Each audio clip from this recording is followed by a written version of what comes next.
Temos o grato prazer de acolher na RFI Sanjay Subramaniam. Bom dia, muito obrigado por ter vindo Bom até dia. nós. Sanjay Subramaniam, que é nomeadamente o autor de Les Peuples de l'Orient, au milieu du XVIe siècle, um livro publicado pela editora Chandon e que se poderia traduzir, grosso modo, como Os Povos do Oriente, a meados do século XVI. Neste livro vai-se falar sobretudo do Códice Casanatense. Eu começo por lhe perguntar de que é que estamos a falar. O que é este Códice Casanatense? É um códice que está numa biblioteca na cidade de Roma e foi descoberta nos meados do século XX por um historiador jesuíta, o padre Schorhammer. E no início havia um certo mistério sobre o objeto e o códice, etc. E em parte isso que tento explicar na introdução, quer dizer, porque é um objeto muito complicado, um objeto, digamos, mestiço, porque nem é puramente indiano, nem é puramente português, mas é o produto do encontro entre estas duas culturas. Precisamente, então, pelo que eu percebi, terá sido João da Costa, do Colégio de São Paulo de Goa, o primeiro proprietário, não é? Ele acaba hoje por estar nesta biblioteca romana. O primeiro proprietário conhecido. Conhecido. Ele agora está em Itália, como nos disse. Qual é o percurso que se conhece entre este primeiro proprietário conhecido até ele chegar agora? Agora, se calhar não chegou agora, já chegou há bastante tempo a Roma. Isto é ainda um mistério, porque sabemos que chegou em Lisboa talvez por volta dos anos 1620 e 30 por aí, e depois havia uma passagem entre Portugal e Itália. Não se sabe muito bem como, mas é verdade que os jesuítas tinham muitas ligações com Portugal e parece-me mais ou menos normal que tivesse chegado a Roma. E depois este cardeal, que era o cardeal casanatense, que constituiu a biblioteca, era um homem de cultura, então é muito normal que seja na biblioteca dele. Estamos a falar de uma obra completamente fora de série, sobre de facto encontros de civilizações, sobre as civilizações que vão do Oceano Índico ao Oceano Pacífico, do Cabo da Boa Esperança a sul, até à China a leste. Vêem-se elementos da fauna, da flora e também coisas que são particularmente singulares e inéditas, por exemplo, preceitos rituais hinduístas que não eram conhecidos na Europa, não é?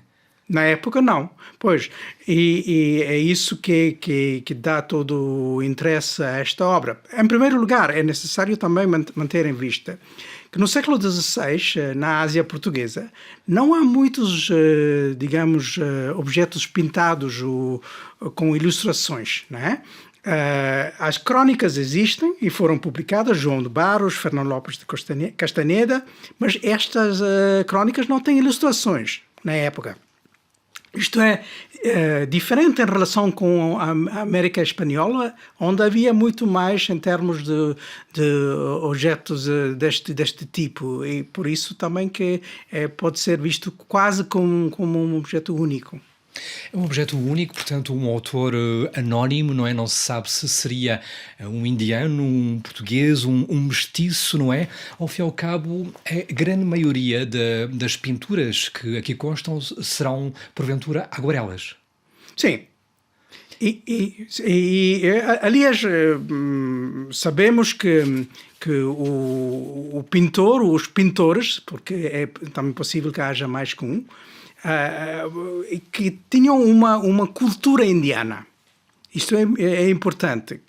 É sempre possível que seja um português ou um mestiço que tinha adquirido esta cultura de pintura indiana, mas é evidente que o estilo é indiano, o estilo não é português de pintura.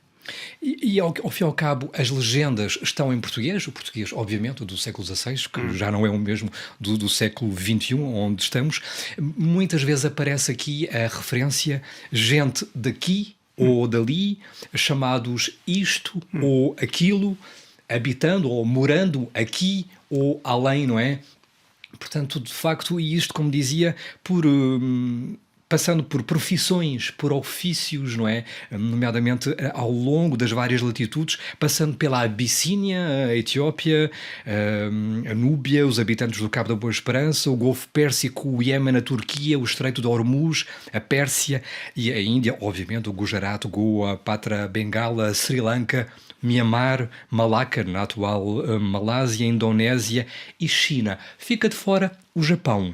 Daí talvez ter-se uma referência temporal, porque os portugueses também chegaram ao Japão. Ora, aqui não há nenhuma referência ainda ao Japão, não é? Sim, é isso que foi o raciocínio do Padre Schorhammer, que foi o descobridor deste códice, não é? Que ele pensou que havia duas pistas a seguir, quer dizer, o facto da não aparência do Japão.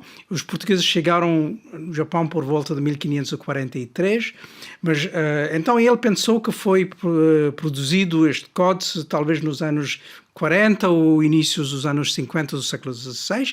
E o segundo aspecto é que há um retrato de um sultão do Gujarat e a legenda diz que foi tirado pelo natural. E então, o que quer dizer? Quando aquele sultão estava vivo. E sabemos que aquele sultão morreu em 1554, isto também nos dá uma possibilidade para mais ou menos identificar a época da produção. Terá sido uma obra que foi encomendada por portugueses de Goa, não é?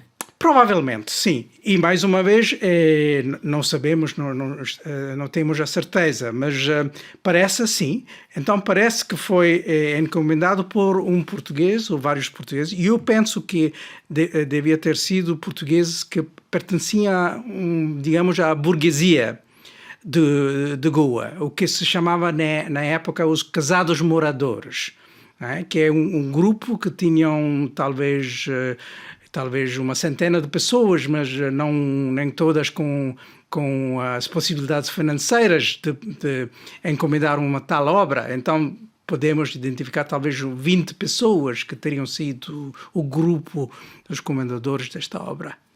E qual é o grau de conhecimento, por exemplo, dos povos que são retratados aqui? Falámos, por exemplo, de Mianmar, são países tão diferentes, tão distintos, não é? Aonde é que esta obra acabou por ser conhecida? Qual é o grau, se calhar, ínfimo que existe ainda do conhecimento dela no mundo? No mundo? Neste momento? Sim. Quer dizer, há algumas edições, não é? Havia uma edição feita nos anos 80, é uma edição de luxo, pela editora italiana Franco Maria Ricci, mas como é uma edição de luxo, foi pouco divulgada, né? E depois uma edição da Imprensa Nacional de Lisboa, e agora está esgotada, não se pode comprar facilmente. E aí também o problema é que não há introdução muito interessante, nem comentários interessantes. Então, também é por causa disso. E digamos também que a qualidade da reprodução das ilustrações não é assim muito bem feita.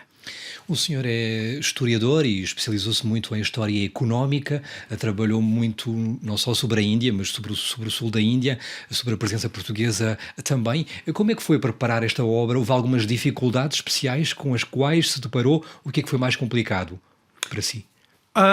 O mais complicado era assim, quer dizer, eu escrevia a introdução, né, que faz umas 60 páginas por aí, mas também para preparar os comentários, aí foi um trabalho de equipa, com a gente da casa editora. E aí, às vezes, era necessário ir buscar textos da época, e finalmente utilizamos essencialmente 2 ou 3 textos, para meter em relação com as imagens, o livro do Duarte Barbosa e a Suma Oriental de Tomé Pires e mais algumas coisas. Não tanto as crónicas, porque as crónicas são muito complicadas, não é? Mas foi isso, a escolha de textos e a relação entre texto e imagem nos comentários. Para mim, talvez a parte mais intelectualmente interessante era a introdução. Muito bem, mas eu acho que para as pessoas que nos veem e que nos ouvem também, deve ser também particularmente importante perceber um bocadinho de quem é o autor. E o senhor está ligado a uma série de universidades muito prestigiosas no mundo, Louvain, por exemplo, aqui na vizinha Bélgica, o celebrérrimo Collège de France, aqui em França, mas também a Universidade de Oxford, no Reino Unido, a Universidade da Califórnia, em Los Angeles. Como é que a sua obra se foi estruturando? Como é que, de facto, hoje é o autor de Les Peuples de l'Orient, au milieu du XVIe siècle? Como é que apostou efetivamente nesta via da história económica que o celebrizou? Eu, na realidade, fui formado na Universidade de Delhi, de Nova Delhi, né? Nos anos 80, e como historiador da economia da Índia e da Índia do Sul. Mas para fazer aquilo, tinha que aprender várias línguas e também ir para vários países da Europa para trabalhar nos arquivos. E, entre outros, Portugal. E cheguei pela primeira vez em Portugal em 85 e comecei a criar e manter ligações muito estreitas com uma série de historiadores portugueses. E a partir daquilo começou um pouco também o meu interesse para escrever sobre o Império Português. Escrevi um livro que é um livro geral sobre o Império Português da Ásia nos inícios dos anos 90 e continuo até hoje a trabalhar sobre os arquivos portugueses, fontes portuguesas. Participei também em outras obras, tipo edição crítica, como As Décadas de Diogo do Couto, com a minha colega Maria Augusta Lima Cruz, de Braga. Então tenho toda uma relação muito complexa e rica com o mundo português. É importante que se diga que começou por aprender português precisamente em Nova Delhi, não é? Na Índia, não é? Como professor brasileiro. Muito bem. E então, um percurso que o levou à história, nomeadamente do sul da Índia, dos séculos XVI, dos séculos XVII, nomeadamente Sanjay Subrahmanyam e Les Peuples de l'Orient, au milieu du XVIe siècle, os povos do Oriente, a meados do século XVI, e nomeadamente a história singular do Códice Casanatense. Muito obrigado por ter vindo até aqui à RFI, foi um privilégio. Obrigado eu. Bom dia.